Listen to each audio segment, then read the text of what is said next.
I'm Spider-Man then. There's an Ant-Man and a Spider-Man?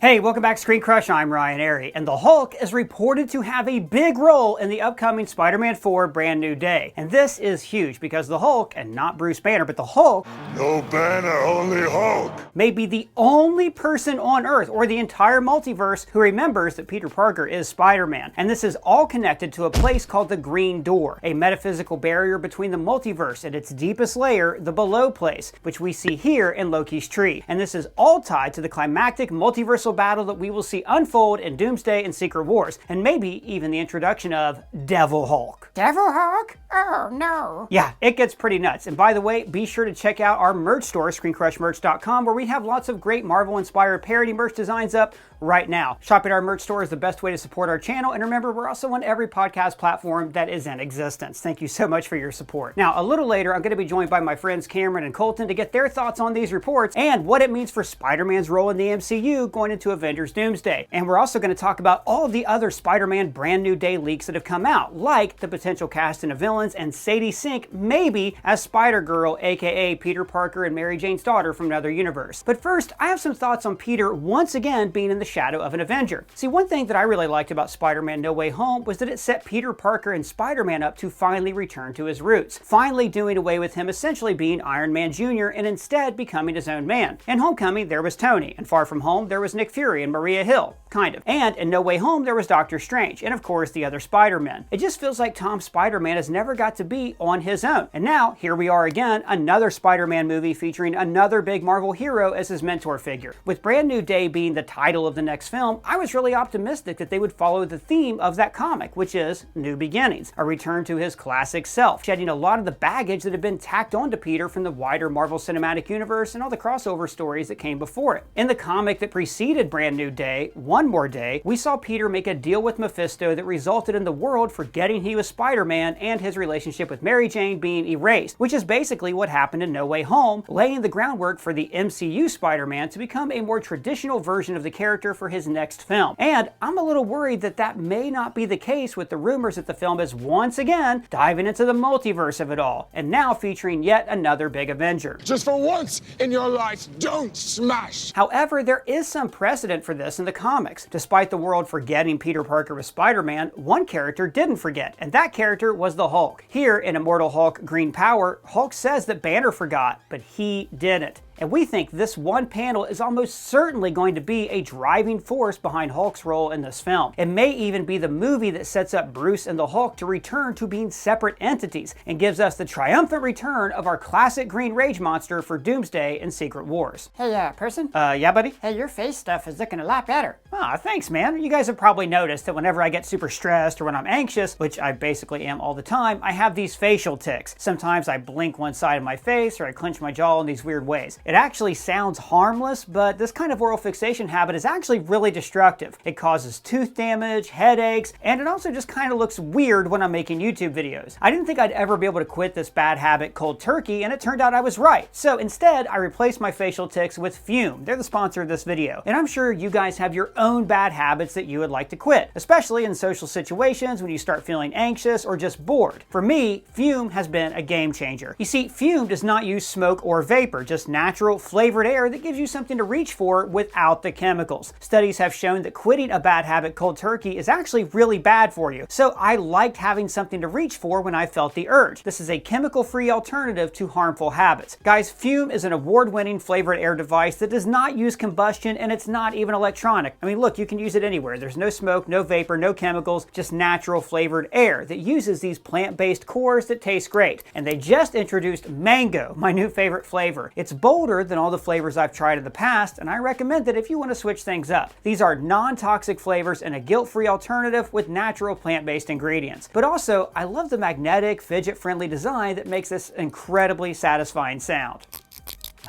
Guys, more than 500,000 people have already added Fume to their daily routine, and I totally get why. It is simple, satisfying, and doesn't come with any of the downsides of your old bad habits. And right now, if you order their Journey Pack using my code ScreenCrush, you will get a free Fume topper. It's this little rubber tip on the end so you can chew on it, and it's great for oral fixation anxiety. So if you've been thinking about changing your habits, this is the perfect first step. Go to tryfume.com/ScreenCrush or scan the QR code on screen right now to grab yours today.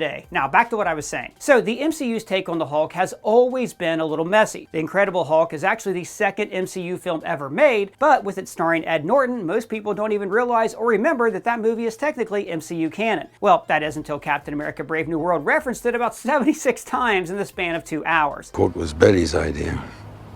She's still not speaking with you? They said he'd been infected with Bruce Banner's blood, but it didn't give him strength. It also resulted in the president-elect's estrangement from his daughter, Dr. Betty Ross. Now, I would argue that Ruffalo's version of the Hulk in those early first 3 Avengers movies and Thor Ragnarok gave us the best on-screen version of the Hulk ever, especially Age of Ultron. Here around the store, we've had many conversations about how Age of Ultron is secretly like the greatest Hulk movie ever made. But in Avengers Endgame, we saw Hulk get kind of nerfed. These are confusing times. Something we don't really hear mentioned all that often is the fact that Bruce has essentially banished the Hulk persona to the depths of his subconscious, which is kind of cruel considering we now know the Hulk himself has a completely separate personality and essentially a consciousness of his own. Bruce now has the body of the Hulk, but it's Bruce's mind entirely at the wheel, and poor Hulk is trapped in the shadows, perhaps even in literal hell if they go the same route as the comics. We may learn that Bruce's gleeful banishment of combining the brains and the brawn actually sent the Hulk's consciousness to the below place, which we'll explain here in a sec. Now don't get me wrong, Professor Hulk is a fun character, but I'm ready to get back to the Green Rage Monster Hulk, a Hulk so dangerous that in the comics, the Illuminati decided they need to blast him into space because he was such an uncontrollable threat. Endgame's take on the Hulk, which continued into the She-Hulk series, just isn't the Hulk that I personally am interested in seeing, and I think his days are numbered and the return of the true Hulk is coming. But first, I want to hear what Colton and Cam think about this news. All right, I am so happy to be joined here by 2 of my favorite people. We have Cameron Caskey, the intern I fire in every video, and Colton Ogburn, the guy who's trapped in our television but doesn't know it, so please don't tell him. So guys, you've heard our thoughts on the Hulk and the Hulk casting, things like that, and him as a villain. I do want to just briefly go over some other casting rumors. I don't know if you guys have heard this. Some of this comes from Daniel RPK, some of this just comes from scraping Google, but this is like a brief rundown, right? There are rumors and reports, I think these are from RPK, that say that that will feature a trio of street-level villains, Scorpion, Boomerang, and Tombstone, which is very cool because we did see Scorpion set up in Homecoming, so if Spider-Man starts off the movie as a ground-level hero, that would be really cool. There's also rumors that we talked about the Hulk as the main, Savage Hulk as the main villain, and Tarantula and Lady Chameleon, which would be, maybe they're doing Lady Chameleon to distance themselves from Cameron as much as possible.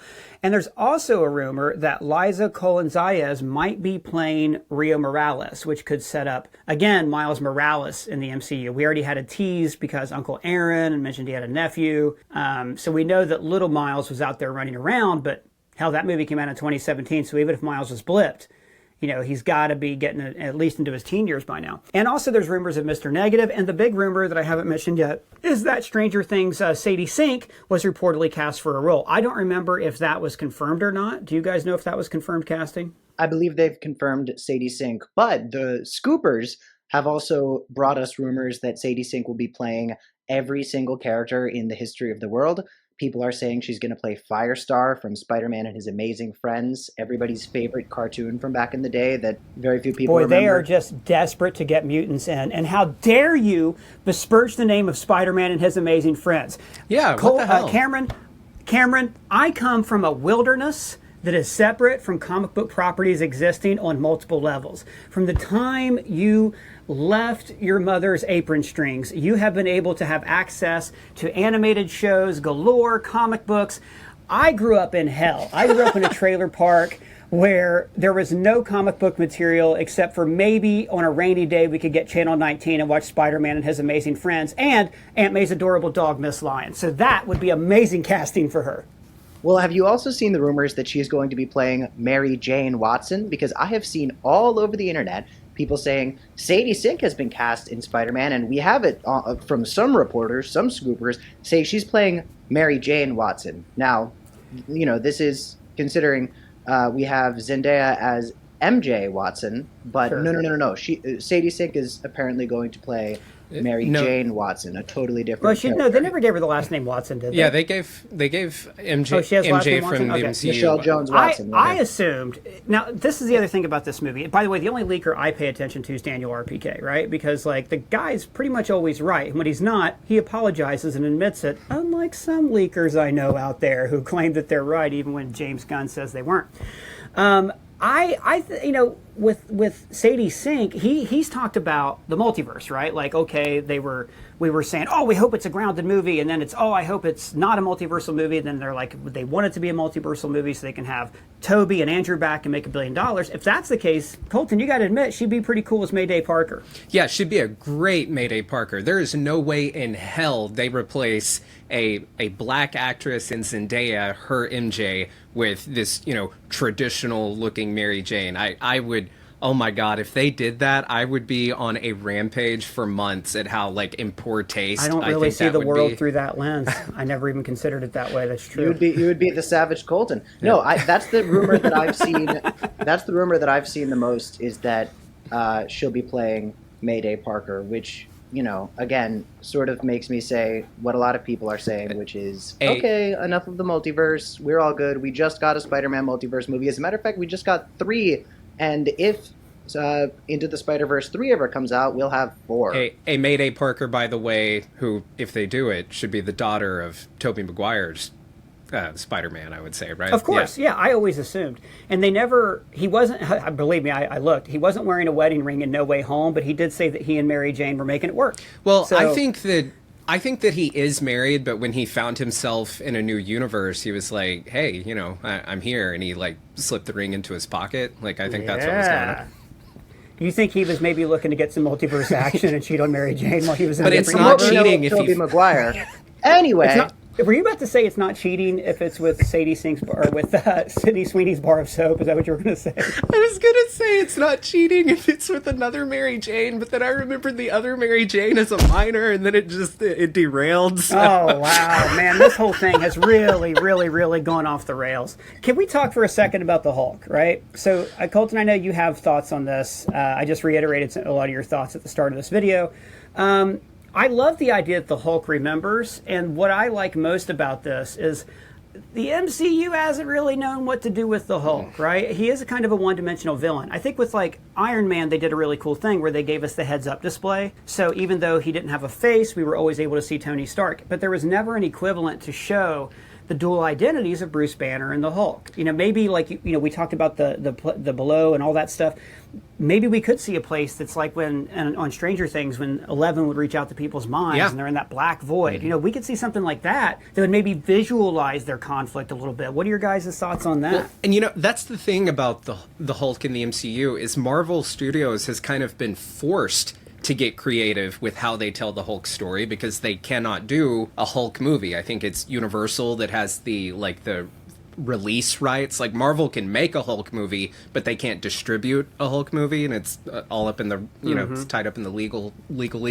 But so I think that has put them in an interesting situation where they have to tell the Hulk story in other films. And to your point about, yes, I want to see him in this void within his mind, because something that I feel like they've really gotten away from with the Hulk character is that Jekyll and Hyde, tragic story that is the Hulk, that I think they really got into with Age of Ultron and then just kind of abandoned. So I kind of hope that they could get back to that. Maybe Brand New Day is the start to that.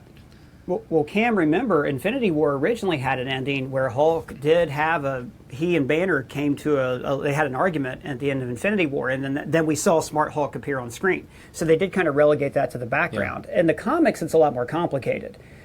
All of the personalities were combined, but then it turns out that you can't do that, so Doc Samson created a new personality. They really dive into the psychology of the Hulk, but we haven't seen much of that in the MCU, to Colton's point. I don't care. I don't care. I don't give a shit. Let me tell you guys something. Tom Holland is a great actor. I think he's excellent in the role of Spider-Man. I like all three of the Hey, live Cam, action real quick, Spider-Man before you we've get seen. into your point, I thought it would be hilarious if you said, I don't give a shit, and then just talked about climate change for the rest of the video. But go Where ahead. do you think I'm going with that? Thanos. I can't wait to see a different kind of green rage monster. If the snap had stayed, the carbon footprint of the MCU would be... No, listen to me, all of you. I'm looking right into the fucking camera. You have robbed Tom Holland of a Spider-Man movie for a really long time. People on Reddit like to call Henry Cavill's Superman Potential Man, because every time people talk about how great a Superman he would be, it's always like, so true. No. Once he gets to start acting like Superman, then it's going to be really good and everything. It's like, okay, well, that never happened. Tom Holland is the greatest potential Spider-Man I've ever seen. The thing is, he's never gotten to really do his Spider-Man thing because he's always got to share it with somebody else. He's even got to share it with other fucking Spider-Men who have already gotten their Spider-Man Which movie. is also true, yeah. We just saw what happens when you Hulkify the movie of a Marvel character who deserves their own movie. We just saw it with Captain America Brave New Hulk, and I don't want to see it. Everybody talks about how they want Tom Holland's movie to be a street-level Spider-Man. They want a back-to-basics, regular Spider-Man and everything. And I think it's important to address that while that is the obvious thing to say, and it feels almost like cliche at this point, sometimes things are obvious for a reason. It's called Occam's razor. It's the theoretical principle that the simplest explanation for something could very well be the likeliest explanation because it requires the least amount of speculation. Yeah. So if you ask somebody who their favorite movie villain is and they say Joker from Dark Knight or Darth Vader, and you go, okay, well, that's the obvious answer. It's like, yeah, well, it's the obvious answer because they're two of the best villains ever made. So yeah, it's obvious for me to say that I want to see a Spider-Man movie that's a Spider-Man movie, but unfortunately, I guess we have to keep saying it because I don't want to watch Spider-Hulk. I want to watch Tom Holland deal with the consequences of the last movie. And I'll tell you why. I'll tell you why Hulk is in it and why every Spider-Man movie has had Doctor Strange, Nick Fury, Iron Man. It's not Marvel. It's not Feige. When they made the deal to have Spider-Man join the MCU back in like 2015, 2016, part of the deal in the contract, I think this was even in, it wasn't in the Sony leaks, but it's been revealed, it's been nearly a decade. But no, I know what you're going to say, but yeah. It is that, yes, Spider-Man gets to be in Avengers movies, but Sony's cut of that deal is they get to have Avengers in their Spider-Man movies. That was part of the appeal, especially at that time when the Spider-Man IP and the films weren't in a great place. Part of what got Sony excited and got them to take that deal was, hey, we get to have MCU characters be in our Spider-Man movies. And I feel like that is just part of the contract, and they're taking advantage of, hey, it says here when we make a Spider-Man movie with Marvel Studios, we get to put an Avenger in here. And I think that this is all just part of that. Yeah, but look, just to come back to my little rant earlier, there was a time when you youngsters were still in high school when we were excited for these things, right? When like the idea of getting to see Iron Man in a movie or Doctor Strange with Spider-Man was super keen and cool. And I just can't help but notice how with you guys, it's everything's always just like, I'm tired of that. The pendulum's always swinging back and forth. Maybe he doesn't need to be the focus of it, but I think it's a fun idea. They never got to interact in any of the movies. Isn't it funny how just 10 years ago we were all chomping at the bit for Spider-Man to be in the MCU, and now for the Spider-Man 4, we're like, can we please just have him be by himself? Which is exactly what it was 10 years ago. There's no consistent narrative for the Hulk world in the MCU. The Hulk story seems to move around in circles. Where Bruce Banner is in his relationship with the Hulk, there's no progression that makes me say, gee, I want to know what's next for the Hulk. Whereas, look, if you want to shoehorn in another character, I would like it to be someone who I'm interested in seeing what's next for them. I know that this person doesn't have nearly the same draw as the Hulk, and I'm not suggesting that they do, but Shuri, if Shuri, the new Black Panther, was in the new Spider-Man movie, I'd go, oh my god, well, these two science nerds, they must have so much to say together. I like that less. I don't finish your point, but I'm not as into that. Go ahead. I guess I just want something that can exist adjacent to the narrative propulsion of Peter Parker's story, and I feel as though putting in an Avenger who he's already shared the screen with is a step backwards, not a step forwards. And if it's going to be a brand new day, I would like it to feel like a new day where we're not just playing the greatest hits again. I'm right there with you, Cam, on, yes, I want Tom to just have his own movie, to to your point earlier that he's always overshadowed by another character or even other Spider-Man, yes, I completely agree with you. But to push back a little bit, they actually, I guess they've technically shared the screen, like in that wide shot of Endgame, like when they're all running, but we have not seen Spider-Man and the Hulk interact. So I will say, as a fanboy of, Marvel Comics and remembering, like, reading, Spider-Man and the Hulk actually interacting and stuff, it will be kind of exciting to actually see that happen on screen. I'm with you that I wish that was in, like, an Avengers film where it belongs instead of overshadowing And if this Marvel. turns into Savage Savage this, Hulk, right? Imagine if Peter Parker had an intelligent person who's sort of like a mentor to him, who's like an adult figure in his life, that's associated with the color green, and loses control of an inner thing in his head and turns into, wait a f***ing second, we've actually seen that in every single Spider-Man movie ever forever. The thing that gets me about this, right? It's not like, oh, cool cameo. With all of these, we've had a mix between whether or not these Marvel team-ups did a good job establishing the plot or establishing Spider-Man's, like, just his character arc in the movie. So Tony Stark's a perfect foil for the first one because Tony Stark is learning to be a mentor. Peter needs to be mentored. And Peter Parker in the comics, ever since the death of Uncle Ben, has always sought out older mentor figures. It's just they always end up being supervillains, so he's forced to learn to grow up on his own.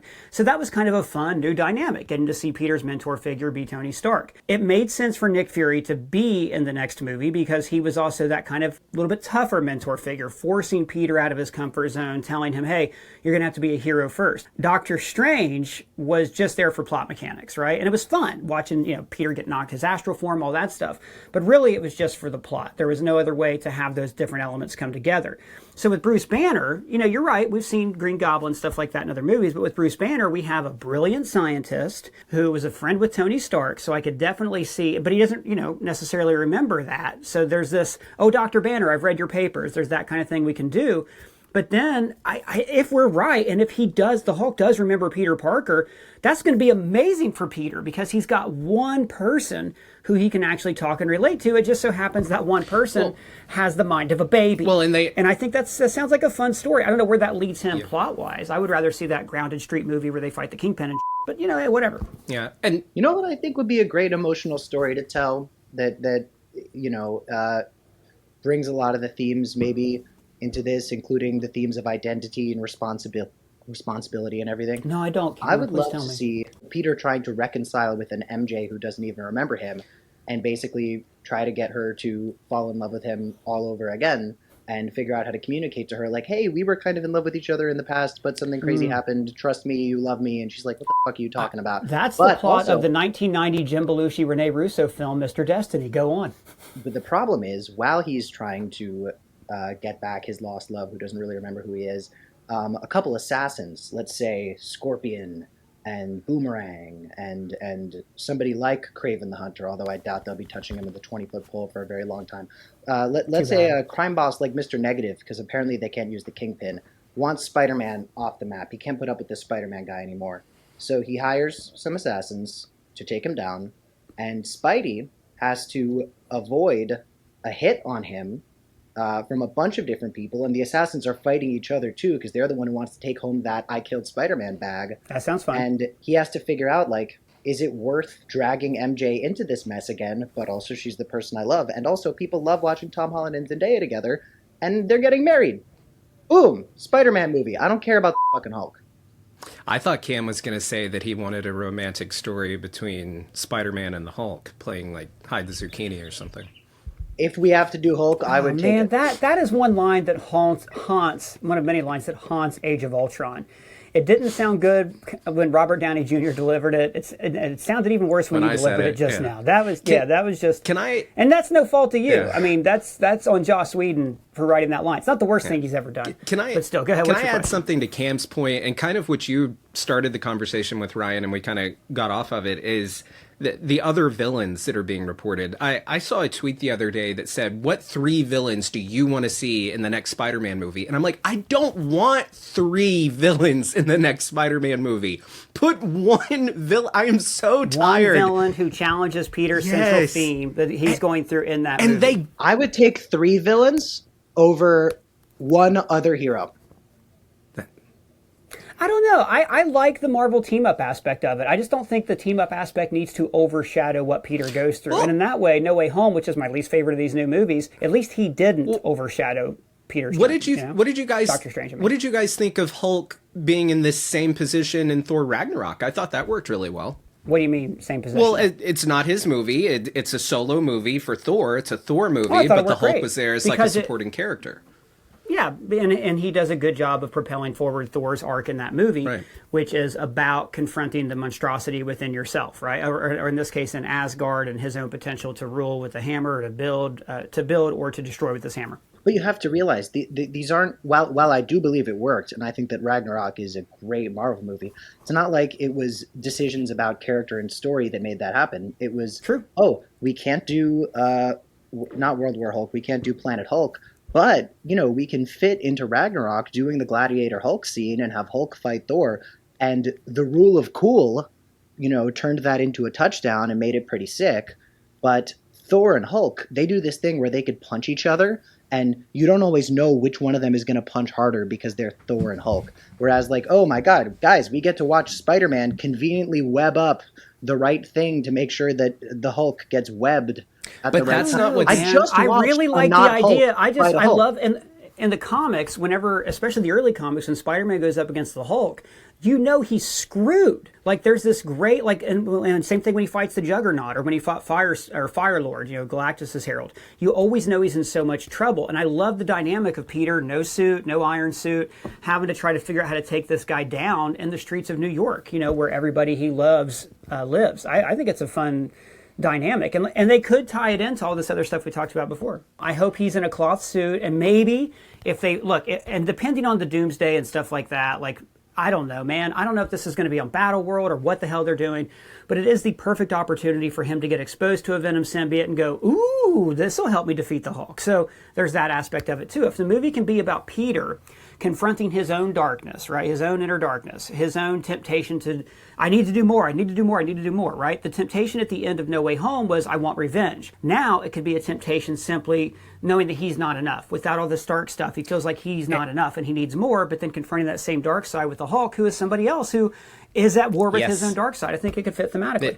I'm more interested in figuring out and watching a story about identity, because if you're the only person in the world who remembers who you are, people know Spider-Man, but they don't know you, it's very easy for Peter Parker to get into a situation where he's more Spider-Man than Peter Parker. And that's something we've had to see Peter deal with before, but, in the comics especially, it's been great. But also putting him in a situation and not so great. That was what led to the Clone Saga. And I think that fits into my fanfic that I just dropped you guys, where one of the Cam, we bleep that word every time. You are being so tough on the editors Poor right editors. now. I'm so sorry. That's okay. No fucking apology necessary. F the editors. That's what I have to say about it. This fits into my fanfic, which is maybe Peter is going way too hard on the Spider-Man stuff. I mean, obviously not while Kingpin is taking over the city. He was on a sabbatical at that point, but Peter's going so hard on the Spider-Man stuff. And it is the thought of MJ and Ned that makes him feel like Peter again. And he has to choose between prioritizing love and his other responsibilities. Whatever. Just I don't need to see the Hulk. I just watched a bunch of Hulks take what could have been a very interesting movie about Sam Wilson and turn it into a sequel to a movie that came out when I was 7. And I don't need to see it again. There you go, bringing up your age. It's not the Incredible Hulk's fault that you were 7 years old when it came out. We do got to leave it there, guys. Cameron, Colton, thank you guys so much for joining me. Cameron, of course, you're fired. You can find Cameron and Colton's social links below. But now let's really dive into this theory about what we think can actually happen with these guys in this movie. Okay, so while Hulk being rumored for Brand New Day is a little concerning from a Spider-Man standpoint, since I really want Spidey to get his own story without the need for other heroes holding his hand, this report does have me pretty excited for the prospects of a truly awesome and eerie story from the comics connecting the Hulk to Marvel's Hell and the villain, the One Below All. In the Immortal Hulk, Green Power, which takes place after One More Day and Brand New Day, we learn that the Hulk was not affected by Mephisto's spell. This is because he was cast away into the depths of Bruce's mind. But here's where it gets trippy. Hulks or any gamma mutates like She-Hulk, Red Hulk, the Abomination, etc., they all have access to something called the Green Door, a barrier between the living world and the deepest layer of hell, the below place. In the comics, Immortal Hulk was able to remember Peter was Spider-Man because Mephisto's spell did not reach the depths of the multiverse where Hulk's mind resided, and the same will likely be true for the MCU version of the Hulk. With Bruce having played a role in helping with the multiversal time machine in Endgame, and with Brand New Day being a key part of the multiverse saga, and the final film before Avengers Doomsday, I wouldn't be surprised if we learned that Bruce has been experimenting with multiversal theory, and could perhaps even discover this green door and gamma connection to the very fabric of the multiverse. And this discovery of the green door could be how the mind of the Hulk is able to return from his eternal damnation and rejoin the realm of the living. And he may even be pissed that he was banished by Banner in the first place. And this could lead to us finally getting a villainous Hulk like Maestro. Puny Banner died a long time ago. There's only the Maestro now. We could even see Hulk become a member of Doom's team, considering Tony Stark always did have an admiration for the Hulk and often poked and prodded to get him out. No surprises. Ow! Hey! Nothing? If Dr. Doom has an angry Hulk on his side, he'll be near impossible to defeat, making the Avengers' battle to save the multiverse from Doom's rule all the more challenging. But those are just our thoughts and theories on what Hulk's role in Brand New Day could mean for the multiverse saga and Doomsday and Secret Wars. Let us know your thoughts down in the comments below, or at me on Twitter, Blue Sky Threads, or in our free-to-join Discord server. And if it's your first time here, please subscribe, smash that bell for alerts. For ScreenCrush, I'm Ryan Airy.